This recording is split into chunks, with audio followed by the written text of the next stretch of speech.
Diabetes রোগীর নিরিখে এগিয়ে ভারত।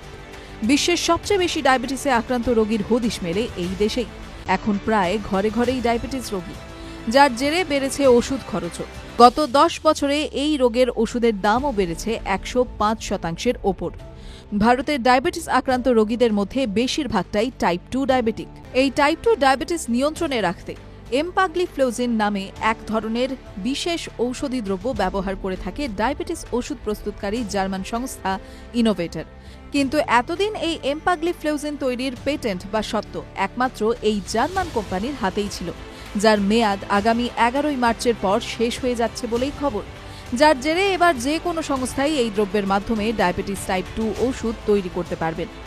এই আবহেই আবার দেশের অন্যতম ওষুধ প্রস্তুতকারী সংস্থা ম্যানকাইন্ড জানিয়েছে, আগামী কয়েক মাসের মধ্যেই ওই জার্মান কোম্পানির 10% দামে বাজারে ডায়াবেটিস ওষুধ আনতে চলেছেন তারা। যার জেরে ওই জার্মান কোম্পানির ওষুধ, যা বাজারে 7 টাকা প্রতি ট্যাবলেট বিক্রি হতো, তা এবার 9 থেকে 10 টাকা বিক্রি হতে পারে বলেই মনে করছে ওয়াকিবহাল মহল।